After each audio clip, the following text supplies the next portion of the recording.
Everybody has heard the same rule. Buy the Toyota, trust the Honda, and avoid the third one completely. But after seeing these three 3.5-liter V6 engines reach 200,000, 300,000, and sometimes even 400,000 miles, I can tell you that reputation only tells half the story. The engine wearing the reliability crown has one failure that can empty its oil in seconds. The dependable one has a factory-installed system that slowly works against it. And the engine most buyers ignore may offer the best value of all. But I am not revealing that one yet, because first you need to understand why the obvious winner is not as perfect as people think.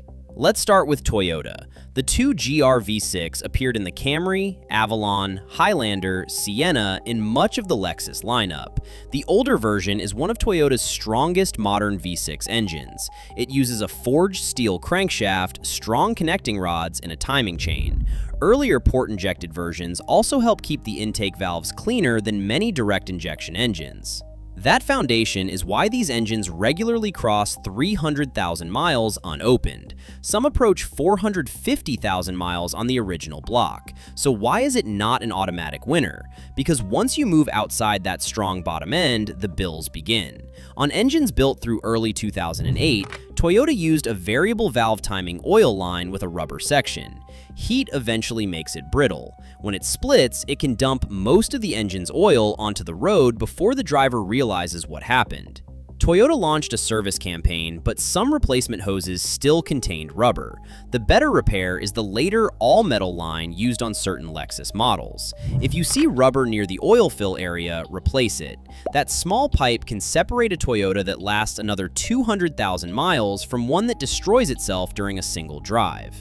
But that is only the first problem. The front timing cover is sealed with silicone, and many begin leaking after 100,000 miles. A light seep may be manageable, but a serious leak is expensive because the cover is buried deep in the engine bay. On front-wheel drive models, access can require lowering or removing the engine. What starts as an oil leak can become a repair costing several $1,000s. Water pumps, ignition coils, and variable timing solenoids add more potential expenses. They do not ruin every engine, but they challenge the idea that a Toyota V6 never asks for money. Newer versions deserve caution too. Updated 2GR engines received direct injection and revised pistons. Small oil drain passages can become restricted, causing the oil control rings to stick. Oil consumption can rise, and cylinder walls may become damaged. Toyota later revised the piston design, which is reason enough to inspect earlier versions carefully. My verdict is simple. The older 2GR has the strongest internal foundation here. If we judged only the crankshaft, rods, block, and ability to survive huge mileage, it would win easily. But the strongest engine is not necessarily the cheapest to own. Remember that, because the next manufacturer created almost the opposite problem. Honda's J35 appeared in the Pilot, Odyssey, Accord, Ridgeline, Acura MDX, and other models. Its basic design is strong enough to reach 300,000 miles. The problem is not what Honda built underneath, it is what Honda added on top. That system is variable cylinder management, or VCM. VCM shuts down some cylinders during light cruising to improve fuel economy. On paper, it sounds intelligent. In long-term ownership, it can create a chain reaction. The disabled cylinders continue moving without normal combustion. Over time, oil can pass the piston rings, deposits can build, and oil consumption can increase. Then, spark plugs foul and misfires follow. Burned oil can damage the catalytic converters. The transition between full cylinder and reduced cylinder operation also creates vibration, stressing the fluid-filled engine mounts. One fuel-saving feature can affect the rings, plugs, converters, and mounts. Honda faced a class action settlement over oil consumption complaints and extended coverage on certain vehicles, but many owners still experienced problems later. Here is the frustrating part. The engine beneath VCM is usually good. That is where one small controller changes the entire ranking. A VCM disabling device alters the signal used by the computer so cylinder deactivation does not engage during ordinary driving. The engine remains on all 6 cylinders. It cannot repair scored cylinders or worn rings, but when installed early, it may stop the problem from worsening. Honda V6s can continue beyond 300,000 miles when VCM is disabled before heavy oil consumption begins. But there is another maintenance item people forget. The J35 uses a timing belt and is an interference engine. If the belt breaks, the pistons and valves can collide and destroy the engine. Honda generally recommends replacement around 7 years or 105,000 miles, usually with the water pump. Skipping that service can turn a healthy vehicle into a non-running project overnight. Newer J35 engines have also faced crankshaft and connecting rod bearing concerns, including a major recall.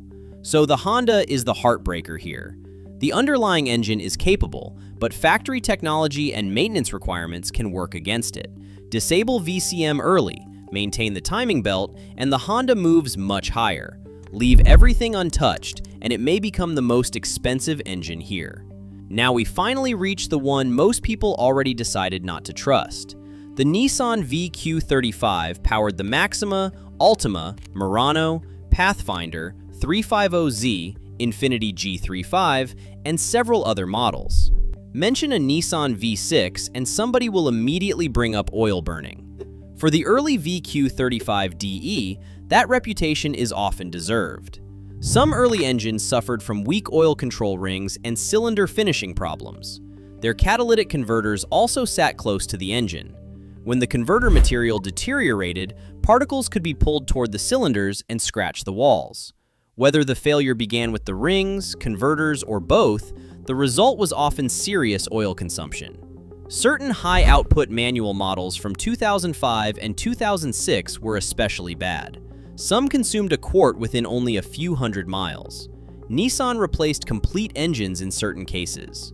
That is the version that created the reputation, but it is not the version I would buy. In 2007, Nissan introduced the VQ35HR, and this is where the comparison changes. The HR received a stronger block, improved airflow, revised timing control, and updates that separated it from the early DE's worst oil-burning behavior. Yet the used car market often treats both engines as identical. Buyers remember one bad Altima or 350Z and reject the entire VQ family. That misunderstanding keeps prices low. The HR still has weaknesses. Oil gallery gaskets behind the timing cover can deform and lower oil pressure. Updated metal gaskets provide a lasting repair, although reaching them requires labor. Timing chain guides and tensioners may also rattle during cold starts at higher mileage.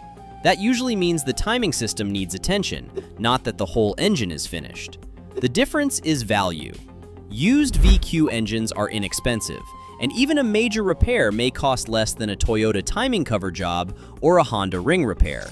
On an early DE, perform a compression test and verify oil usage. On an HR, check oil pressure, listen during a cold start, and review the maintenance history. Do that, and the engine everyone avoids may quietly outlast vehicles costing much more. So here is the final ranking. For maximum internal durability, the older Toyota 2GR takes first place.